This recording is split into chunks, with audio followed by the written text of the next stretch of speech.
OTG এবং কোনো cake oven ছাড়া গ্যাসে কত সহজে আমরা যে কেকটা বানানো শিখলাম। নমস্কার, আমি লাবণী। সুমিশ কেক কর্নারের আরেকটি ভিডিওতে আপনাদের সকলকে স্বাগত। আজকে আমি এইভাবে প্রথমবার ভিডিও বানাচ্ছি। ভিডিওটা কেমন লাগলো অবশ্যই জানাবেন। আজ আমি আপনাদের শেখাবো কিভাবে দুটো বিস্কুট দিয়ে কেক বানানো যায় একদম সহজ উপায়ে। আর কোনো ওভেন মানে ওটিজি বা কোনো কেক ওভেন ছাড়া কিভাবে কেকটা প্রেসার কুকারে গ্যাসের মাধ্যমে আমরা বানাবো, আজকে আপনাদের সেটাই শেখাবো। আপনারা দেখতে থাকুন। এই পর্যায়ে আমরা বিস্কুট থেকে ক্রিমগুলো সব বের করে নেব, যেন ক্রিম না থাকে। আমি যেহেতু 5 টাকার বিস্কুটগুলো ইউজ করছিলাম, তো এর মধ্যে থেকে ক্রিমগুলো বের করা একটু কঠিন হয়ে যাচ্ছিলো। আপনারা চেষ্টা করবেন যতটা বের করে রাখা যায়। তারপর একটু ভেঙে ভেঙে মিক্সির মধ্যে নিয়ে নেব। আর এই মিক্সিতে সকালবেলা আমি চিনি গুঁড়ো করেছিলাম কেকের জন্য, তাই আর ধুইনি। ওর মধ্যেই আমি বিস্কুটগুলোকে গুঁড়ো করে দিয়ে দিলাম। আর এই সময় আপনারা বিস্কুটটা একটু গুঁড়ো করে নিতে পারেন। আমি আর নিইনি, আমি অ্যাকচুয়ালি এর মধ্যে ডাইরেক্ট দুধ আর এর মধ্যে তেল বা বাটারটা দিয়ে দেবেন। আমি দিতে ভুলে গিয়েছিলাম। যতক্ষণ ওটা গরম হচ্ছে ততক্ষণ প্রেসার কুকারটা ফ্রিহিট করে নেওয়া যাক। প্রেসার কুকারটা যখন ফ্রিহিট করবেন অতি অবশ্যই ওর মধ্যে ঢাকনাটা দেবেন। আমি দেখাতে কোনো কারণে স্কিপড হয়ে গেছে ভিডিও থেকে। এবার ওটা এরকম মানে ওটা মিক্সিতে বাটার পর ঠিক জিনিসটা এইভাবে এসছে। একবার ভালো করে দেখুন কেমন জিনিসটা হয়েছে, ঠিক এরকমই করতে হবে।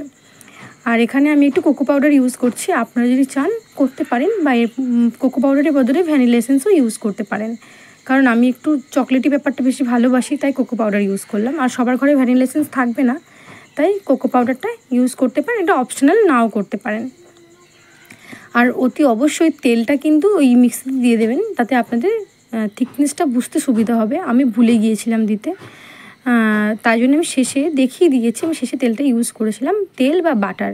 আর বাটার দিলে অতি অবশ্যই মেল্টেড বাটার দেবেন, একটু গরম করে নিয়ে তারপর ইউজ করবেন। আর এখানে আমি দেবো বেকিং সোডা।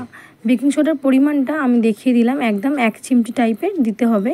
এবার আপনারা যদি বেকিং সোডার বদলে ইনো দিতে চান, ইনো দিতে পারেন। বেকিং সোডাটা সবার ঘরে অ্যাভেলেবেল, তাই আমি বেকিং সোডা দিয়েই দেখালাম। আর যদি না থাকে তখন সেক্ষেত্রে আপনারা ইনো ইউজ করবেন। আর বেকিং সোডাটা একদম মানে অল্প, ঠিক আছে, পরিমাণে একদম কম করে দেবেন।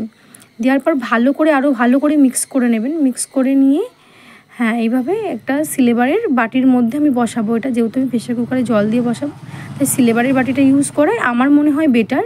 তবে না থাকলে স্টিলের জিনিসও ইউজ করতে পারো। আর আমি একটু চোকো চিপস ছড়িয়ে দিলাম, কারণ চোকো চিপসটা আমার খুব ভালো লাগে খেতে। আর এই যে বলেছিলাম না তেল দিতে ভুলে গিয়েছিলাম, আমার মনে পড়ায় আমি দিয়েছিলাম। আর অতি অবশ্যই তেলটা যেন সাদা তেল হয় আর কোনো ফ্লেভার না থাকে। ব্যাস, মোটামুটি আমার রেডি। আর আমার ভুলে যাওয়ার কারণে একটু লেট হয়ে গেল এটা দিতে। তো আপনার বেকিং পাউডার দেওয়ার পর আর বেশি করবেন না, নাড়াবেন না। বেকিং পাউডার না, বেকিং সোডা। এই যে আমার এখানে অনেকটা রেডি হয়ে গেল।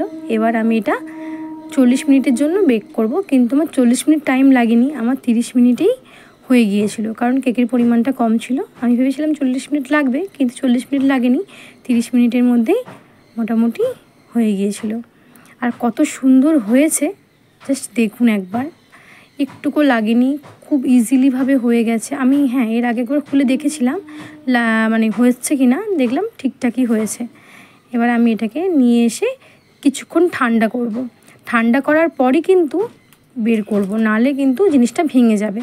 এবার ঠান্ডা করার পর দেখুন কত সুন্দর হয়েছে। আর এই বাটার পেপারটা তুলে নিলাম। আর আমি বলতে ভুলে গিয়েছিলাম, মোল্ডের মধ্যে যে মোল্ডে বসাবেন পেপার দিয়ে, সেই মোল্ডে একটু তেল মাখিয়ে নেবেন। ভিডিওটা কেমন লাগলো অতি অবশ্যই আপনারা জানাবেন।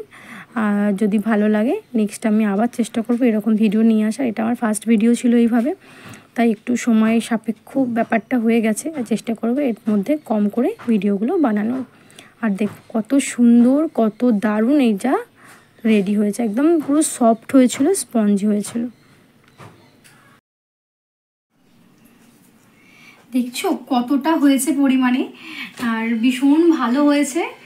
আমি একটু টেস্ট করেও দেখলাম, আমার ভালো লেগেছে। তোমরাও করো, আশা করি তোমাদেরও ভালো লাগবে। বাচ্চাদের টিফিনে দেওয়ার জন্য একদম পারফেক্ট। Thank you.